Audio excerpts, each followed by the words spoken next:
ተንሥኡ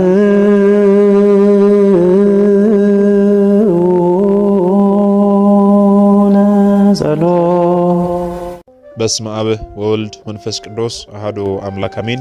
የተወደዳችሁ እግዚአብሔር ቤተሰቦች የእናታችን ቅድስት ድንግል ማርያም የአስራት ቃል ኪዳን የበረከት ልጆች የጻድቃን የሰማዕታት ወዳጆች በወደደና ባፈቀረን በልዑል እግዚአብሔር ፍጹም ሰላም እላችኋለሁ። እንደምን ዋላችሁ? እንደምን ለይሳ ደረሳችሁ? አሜን። እንደ ኃጢአታችንና እንደ በደላችን ብዛት ሳይሆን እንደ ምሕረቱና እንደ ቸርነቱ ተመልክቶ እስከዚህ ሰዓት ያደረሰን የአባቶቻችን አምላክ ልዑል እግዚአብሔር ስሙ የተመሰገነ ይሁንልን። እርሱን ጠርተን እርሷን የማንተዋት ንጽሕተ ንጹሐን ቅድስተ ቅዱሳን ቅድስት እናታችን ድንግል ማርያም ዘላለማዊ ስሟ የተመሰገነ ይሁንልን። እንግዲህ እንደ እግዚአብሔር አምላካችን መልካምና በጎ ፈቃድ ዛሬ የምንማማረው ግንቦት 12 ቀን ላይ የጻድቁ አባታችን የአቡነ ተክለ ሃይማኖትን ዓመታዊ ክብረ በዓል እናከብራለን። እንዲሁም ደግሞ ሌሎችንም ዓመታዊ ክብረ በዓላትን እናከብራለን። ቅዱስ ክርስቶስ ሰምራም በዚህ ዕለት ዓመታዊ ክብረ በዓል ይከበራል። እንዲሁም ደግሞ ቅዱስ ዮሐንስ አፈወርቅም በዚህ ዕለት ዓመታዊ ክብረ በዓል ይከበራል። ሌሎችም ቅዱሳን አሉ በዚህ ዕለት የሚከበሩ። እኛ ግን ዛሬ የምንማማረው ግንቦት 12 ቀን ላይ የጻድቁ አባታችን የአቡነ ተክለ ሃይማኖትን ዓመታዊ ክብረ በዓል ስለምንድን ነው የምናከብረው፣ ጻድቁ አባታችን አቡነ ተክለ ሃይማኖት በዚህ ቀን ምን ያደረጉበት ዕለት ስለሆነ የምናከብረው የሚለውን እንደ እግዚአብሔር አምላካችን መልካምና በጎ ፈቃድ ዛሬ እንማማራለን ማለት ነው። እንግዲህ የሚያስተምረን እግዚአብሔር ነው፣ የሚመክረን እግዚአብሔር ነው፣ የሚገስጸን እግዚአብሔር ነው። እርሱ በመካከላችን ተገኝቶ የጎደለውን አሟልቶ የተጣመመውን አቃንቶ በአፈ መላእክት አርሞ ያስተምረን ይመክረን ይገስጸን ዘንድ የእርሱ መልካምና በጎ ፈቃዱ ይሁንልን። የእናታችን የንጽሕተ ንጹሐን የቅድስተ ቅዱሳን የቅድስት እናታችን የድንግል ማርያም ምልጃ ተራዳይነቷ በረከቷ ሁሉ በሁላችን ላይ ይደርብን። እንግዲህ ከሁሉ አስቀድሞ ሁላችሁንም እንኳን ለጻድቁ አባታችን ለአቡነ ተክለ ሃይማኖት ዓመታዊ ክብረ በዓል በሰላም አደረሳችሁ አደረሰን። እንግዲህ ወደ ዛሬው ትምህርታችን ስንገባ ግንቦት 12 ቀን ላይ የጻድቁ አባታችን የአቡነ ተክለ ሃይማኖት ዓመታዊ ክብረ በዓል ይከበራል። ይህንን ዓመታዊ ክብረ በዓል ደግሞ ስለምንድን ነው የምናከብረው ስንል በዚህች ዕለት የኢትዮጵያ ብርሃኗ ሐዲስ ሐዋርያ የሆነ ጻድቁ አባታችን አቡነ ተክለ ሃይማኖት ፍልሰተ አጽማቸው የተከናወነበት ዕለት ነው። ይህንን ስንል ፍልሰተ አጽማቸው ነው ስንል ፍልሰት የምንለውና ፍልሰተ አጽሙ ነው የምንለው ምንድነው? ብዙ ጊዜ እንዲህ አይነት ትምህርቶችን እንሰማለን። የጻድቁ እከሌ ፍልሰተ አጽማቸው ነው ሲባል እንሰማለን። ነገር ግን ብዙዎቻችን ፍልሰተ አጽሙ ስንባል የማይገባን ሰዎች ልንኖር እንችላለን። ፍልሰተ አጽማቸው ማለት አጽማቸው ከአንድ ቦታ ተነስቶ ወደ አንድ ቦታ የፈለሰበት ወይም ደግሞ የተጓዘበት ወይም ደግሞ በፊት ከነበረበት ተነስቶ ወደ አንድ ቤተክርስቲያን የገባበት ሲሆን ያ ፍልሰተ አጽም ይባላል ማለት ነው። ፍልሰተ አጽማቸው ተከናውኗል ይባላል ማለት ነው። ታዲያ ዛሬ የምናከብረው የጻድቁ አባታችን የአቡነ ተክለ ሃይማኖት ፍልሰተ አጽማቸው የተከናወነበት ነው ብለናል። እንዴት ነው የተከናወነው? ጻድቁ አባታችን አቡነ ተክለ ሃይማኖት በዚህ ዕለት ከየት ወዴት ነው የተከናወነው ፍልሰተ አጽማቸው የሚለውን መመልከት ያስፈልጋል። እንግዲህ የጻድቁ አባታችን የአቡነ ተክለ ሃይማኖትን ታኅሳስ ላይም እንዲሁም ደግሞ ነሐሴ ላይም የዕረፍት በዓላቸውን በስፋት እንማማራለን። እንደዚሁም ደግሞ ልደት በዓላቸውን እንማማራለን። ስለዚህ ዛሬ ግን የምንማማረው ፍልሰተ አጽማቸውን በተመለከተ ብቻ ይሆናል። ልደታቸውንና ዕረፍታቸውን ደግሞ እንደዚህ ወቅቱን ጠብቀን ስለምንማማር ማለት ነው። እንግዲህ ጻድቁ አባታችን አቡነ ተክለ ሃይማኖት ከብዙ ሐዋርያዊ አገልግሎታቸው በኋላ ተዘዋውረው ወንጌልን ለመስበክ የማይችሉበት ዕድሜ ላይ ሲደርሱ ለሌሎች አበራው ለራሴ ግን ጨለምኩ፣ ዓለምን አጣፈጥኩ፣ እኔ ግን አልጫ ሆንኩ ብለው በዓታ ጽንተው ከቆሙ ሳይቀመጡ ከዘረጉ ሳያጥፉ ለ7 ዓመታት ሙሉ ቆመው ጸልየዋል። በምስላቸው ላይ እንደምንመለከተው የጻድቁ አባታችን የአቡነ ተክለ ሃይማኖትን ስዕል አድኖ በምትመለከቱ ጊዜ ከጎንም ከቀኝም ከግራም ጦሮች አሉ። እንደዚሁም ደግሞ አንድ እግራቸውም እንደዚሁ ተሰብራ ለብቻ እንመለከታለን ስዕል አድኖ ላይ ማለት ነው። ይህ ተጋድሎ 7 ዓመት ሙሉ የተጋደሉት ነው።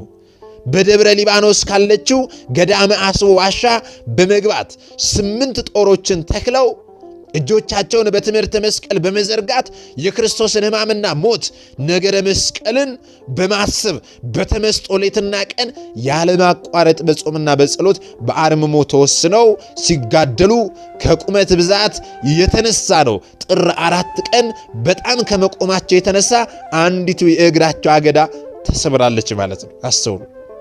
ጻድቁ አባታችን አቡነ ተክለ ሃይማኖት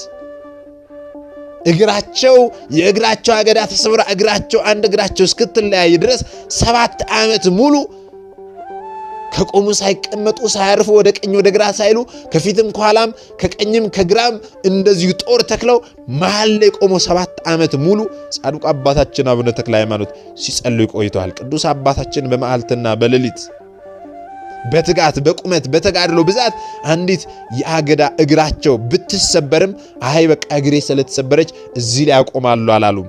ተጋድሏቸውን ይበልጡን አበረቱ እንጂ ማለት ነው። ለ7 ዓመታት በአንድ እግራቸው በመቆም አስተውሉ። በአንድ እግር መቆም ምን ያህል ከባድ ነው እግዚአብሔር ቤተሰቦች።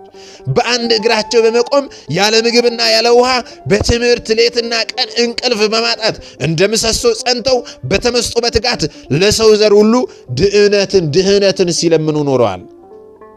ከ7 ዓመቱ ውስጥ ጥቂት ውሃ የቀመሱት ጻድቁ አባታችን በ4ኛው ዓመት ብቻ ነው። በዚህ ጊዜ ውስጥ ታዲያ ጌታችን ተገልጦላቸው በሰው አእምሮ ሊታሰብና ሊለካ የማይችል ትልቅና ልዩ የመንግሥት አዳራሽ ከሰጣቸው በኋላ የመለኮትን ነገር የሚናገር የእሳት አንደበት ያላቸው የመንግሥት ልብስ አለበሳቸው። በመስቀል ምልክት የተጌጡ 7 የሕይወት አክሊላትን አቀዳጅቷቸዋል ጌታችን።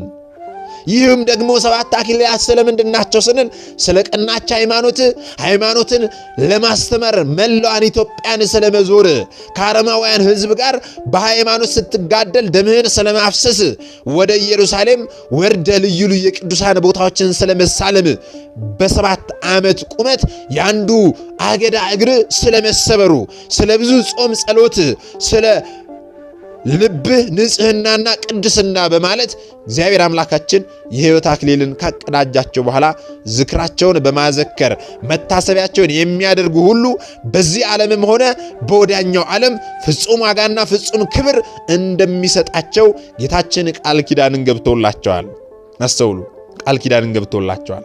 ከዚህ በኋላ ነበረ ታዲያ ዛሬ የምናከብረውን ዓመታዊ ክብረ በዓል ጌታችን አምላካችን መድኃኒታችን ኢየሱስ ክርስቶስ ለጻድቁ አባታችን ለአቡነ ተክለ ሃይማኖት ቃል ኪዳን የገባላቸው ፍልሰተ አጽናቸው እንደሚከናወን ግንቦት 12 ቀን ላይ ፍልሰተ አጽናቸው ከ57 ዓመት በኋላ እንደሚከናወን ለጻድቁ አባታችን ለአቡነ ተክለ ሃይማኖት ጌታችን አምላካችን መድኃኒታችን ኢየሱስ ክርስቶስ ቃል ኪዳን ገብቶላቸው ነበረ። አስተውሉ።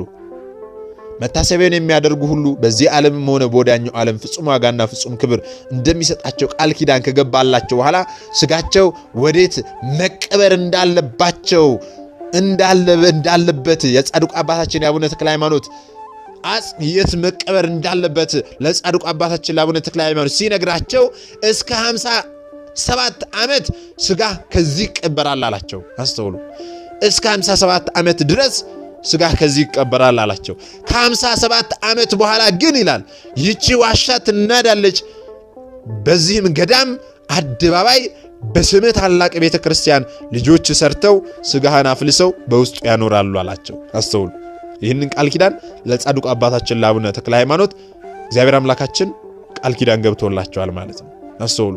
ከ57 ዓመት በኋላ በአደባባይ በጻድቁ አባታችን በአቡነ ተክለ ሃይማኖት ስም ታላቅ ቤተክርስቲያን እንደሚሰራ ታላቅ ቤተክርስቲያን ከተሰራም በኋላ ደግሞ በፊት አጽሙ ከነበረበት 57 ዓመት ሙሉ ከተቀመጠበት ቦታ ላይ አንስተው አፍልሰው በዝማሬ በምስጋና አጅበው ወደ አዲሱ ቤተክርስቲያን ደግሞ እንደሚያስገቡት እግዚአብሔር አምላክ ቃል ኪዳን ገባለት ማለት ነው። አስተውሉ። ታዲያ ቅዱስ አባታችን በሞት ከማረፋቸው በፊት አስቀድሞ ጌታችን እንደነገራቸው ስጋቸው ከነፍሳቸው ከተለየች በኋላ ከ57 ዓመት በኋላ የካቲት 19 ቀን በጸሎት ላይ ለነበሩት ለአቡነ ሕዝቅያስ ተገልጠውላቸው ጌታዬ የገባልኝ ቃል ይፈጸም ዘንድ ስጋዬ የሚፈልስበት ቀን ደረሰ። ቀኒቱንም በምስጋናና በጸሎት መንፈሳዊ በዓል አድርጉ። እኔ ኃጥኡ በሞትኩበት ቀን እንደነበረው ምስጋና አቅርቡ። ሄደህ ለ12 መምህራንና ለልጆቼ ግንቦት 12 እንዲያከብሩ ንገራቸው። በፍልሰቴ ቀን አባቴ የሚለኝ ሁሉ ይምጣ። ያኔ እኔ ወዳጄ ሚካኤልና ልጄ ፊልጶስ አብረን መጥተን እንባርካለን። ምልክትም የሆነ ዘንድ በምመጣበት ጊዜ የጠፋው የመቅረዙ መብራት ይበራል ብለው ተናገሩት። ተገልጦለት ማለት ነው። አስተውሉ።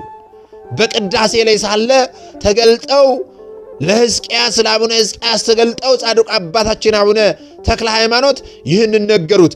ምልክት የሚሆነው ዘንድ ምልክትንም ሰጡት። ከዚህ በኋላ አቡነ ሕዝቅያስ በአባታችን ተባርከው ሄደው በአራቱም አቅጣጫ ላሉት 12 መምህራንና ለክርስቲያኖች ሁሉ አባታችን የነገሩትን የፍልሰታቸውን በዓል ስለማድረግ ስለ ፍልሰቱ በዓል ያልመጣም በዚያች ቀን ያልመጣም ቢሆን አባቴ እንዳይለው እርሱም ልጄ እንደማይለው ጨምሮ መልእክቱን ላከላቸው። እነርሱም ከያሉበት ቦታ ተሰብስበው መጥተው የቅዱስ አባታችንን ስጋቸውን አውጥተው ወደ ቤተ ክርስቲያን አፍልሰው ከ57 ዓመት በኋላ ማለት ነው። ወደ ቤተ ክርስቲያን አፍልሰው ካለበት ቦታ 57 ዓመት ሙሉ አጽማቸው ከተቀመጠበት ቦታ አንስተው አፍልሰው 3 ጊዜ መቅደሱን አዙረው በዓሉን አባታችን እንዳሉት በዝማሬና በምስጋና አክብረው ወደ ውስጥ አስገቡት፣ ወደ ቤተ መቅደስ አስገቡት። ጌታችን በገባላቸው ቃል ኪዳን መሰረት ይህ የሆነው መቼ ነው ስንል ግንቦት 12 ቀን ነው። አስተውሉ። በዚህም ጊዜ ታዲያ ብፁዕ አባታችን አቡነ ተክለ ሃይማኖት አስቀድመው እንደተናገሩት ጠፍቶ የነበረው መብራት ቦግ ብሎ በራ። ምክንያቱም ምልክት የሆነ ዘንድ እኔ ስመጣ የጠፋው የመቅረዝ መብራት ይበራል ብለው ለሕዝቅያስ ነግረውት ነበርና፣ ስለዚህ ያን ጊዜ በራ። ከቅዱስ ሚካኤልና ከልጃቸው ከአቡነ ፊልጶስ ጋር በመሆን እንደዚሁ በዓሉን ያከብሩ የነበረውን ሁሉ የተክለ ሃይማኖት የጸጋ ልጆቻቸውን ሁሉ ይባርኩ ነበረ። ይህ የሆነው መቼ ነው ስንል በዛሬው ዕለት ግንቦት 12 ቀን ላይ ነው። ስለዚህ ዛሬ ስለምንድን ነው የጻድቁ አባታችን የአቡነ ተክለ ሃይማኖትን ዓመታዊ ክብረ በዓል የምናከብረው ስንል ፍልሰታ አጽማቸው የተከናወነበት ዕለት ስለሆነ ነው። ፍልሰታ አጽማቸውም ደግሞ እንዴት ነው የሆነው የሚለውን ደግሞ ተመልክተናል ማለት ነው። በተጨማሪም ደግሞ በዚህ ዕለት የሚከበሩ ሌሎች ቅዱሳን በዓላት አሉ። ግንቦት 12 በዚች ቀን በኢየሩሳሌም ሀገር ወደሚኖር ነቢይ ዕንባቆም የመላእክት አለቃ ቅዱስ ሚካኤል እግዚአብሔር የላከው ቀን ነው፣ የተላከበት ዕለት ነው። እንደዚሁም ደግሞ የዓለም ሁሉ መምህር የሆነ የከበረ አባት ቅዱስ ዮሐንስ አፈወርቅ በዚህ ዕለት ያረፈባትም ዕለት ነው። እንደዚሁም ደግሞ እናታችን ቅድስት ክርስቶስ ሰምራ ቃል ኪዳንን የተቀበለችበት ዕለት ነው። እንደዚሁም ደግሞ በኢየሩሳሌም ሀገር በጎልጎታ ላይ ከፀሐይ በልጦ የሚበራ ብርሃን የከበረ መስቀል መገለጥ ሆነ፣ የመስቀል ተአምር የተከናወነበትም ዕለት ነው። እንደዚሁም ደግሞ ዛሬ ግንቦት 12 ላይ የመላልኤል ልጅ የማቱሳላ አባት ቅዱስ ያሬድ እንደዚሁ በዛሬው ዕለት ያረፈበት ዕለት ነው። በእውነት በእነዚህ ሁሉ በቅዱሳን አባቶቻችን በጸሎታቸው ይማረን፣ በረከታቸው ረድኤታቸው ሁሉ በሁላችን ላይ ይደርብን። ስለዚህ ዛሬ ለምን እንደምናከብር የጻድቁ አባታችን አቡነ ተክለ ሃይማኖትን ዓመታዊ ክብረ በዓል ስለምን እንደምናከብር ተማምረናል። ሌሎችም በዚህ ዕለት የሚከበሩ ዓመታዊ ቅዱሳን በዓላት እንዳሉም ደግሞ አጠር አድርገን ተመልክተናል ማለት ነው። ታዲያ እኛ የተማርነውን ላልተማሩ ማስተማር፣ እኛ ያወቅነውን ላላወቁ ማሳወቅ ደግሞ መንፈሳዊ ግዴታችን ነው። ስለዚህ ይህን የተማራችሁትን ሁሉ ላልተማሩ ላላወቁት ወንድሞቻችሁ አሰሙ፣ አሳውቁ። ይህንን ስታደርጉ መንፈሳዊ ግዴታችሁን ትወጣላችሁ። ምክንያቱም እኛ የተማርነውን አስተምረን ቢሆን ኖሮ እኛ ያወቅነውን አሳውቀን ቢሆን ኖሮ ማንም ሀብተ ወልድና ስመ ክርስትና ስታ ማኅተብ በአንገቱ ላይ ካሰረችበት ከቅድስት ቤተ ክርስቲያን ወጥቶ ወደ ሌሎች የሃይማኖት ተቋማት ባልሄደ ባልገባ ነበር። ነገር ግን እኛ የተማርነውን ስለማናስተምር ያወቅነውን ስለማናሳውቅ ብዙ እህቶቻችንና ወንድሞቻችን እየሳቱን ያሉትና የሳቱትንም ለመመለስ ያሉትንም ለማጽናት አሁን ላይ የተማርነውን ወደፊትም የምንማረውን የቤተ ክርስቲያናችንን አስተምሮ ልናስተምር ያስፈልጋል ማለት ነው። ስለዚህ ይህንን እንድናደርግ ደግሞ እርሱ አምላካችን መድኃኒታችን ኢየሱስ ክርስቶስ ይርዳን። ምናልባት ደግሞ ዛሬ ገና ወደዚህ መንፈሳዊ ቻናል የመጣችሁ ሰዎች ካላችሁ ከዚህ በፊት የተማማርናቸውም ከዚህ በኋላ የምንማማራቸውም መንፈሳዊ አስተምሮች ወደ እናንተ እንዲደርሱ ከፈለጋችሁ ሰብስክራይብ አድርጋችሁ የደወል ምልክቱን መጫን ይኖርባችኋል። ምክንያቱም ይህ ቴክኖሎጂ ያመጣው ስርዓት ነው። ይህንን ካደረጋችሁ ዕለት ዕለት ከዚህ የሚለቀቁ አስተምሮች ይደርሷችኋል። ይህንን ካላደረጋችሁ ደግሞ ዛሬ እንዳጋጣሚ ይህንን አስተምሮ ሰምታችሁ ሊሆን ይችላል፣ በቀጣይ ከዚህ የሚለቀቁ አስተምሮች ወደ እናንተ አይደርሱም ማለት ነው። ስለዚህ ወደ እናንተ እንዲደርሱ ከፈለጋችሁ ሰብስክራይብ አድርጋችሁ የደውል ምልክቱን መጫን ይኖርባችኋል ማለት ነው። እግዚአብሔር አምላካችን እስካሁኑ ሐሳብ ጠብቆ ያስተማረን የመከረን ይገጸን። የአባቶቻችን አምላክ ልዑል እግዚአብሔር ስሙ የተመሰገነ ይሁንልን። እርሱን ጠርተን እርሷን ማንቷት ንጽሕተ ንጹሐን ቅድስተ ቅዱሳን ቅድስት እናታችን ድንግል ማርያም ዘላለማዊ ስሟ የተመሰገነ ይሁንልን።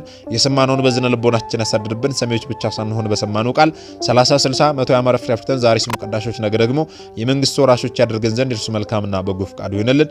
ወስብሐት ለእግዚአብሔር ወለወላዲቱ ድንግል ወለመስቀሉ ክቡር። ይቆየን።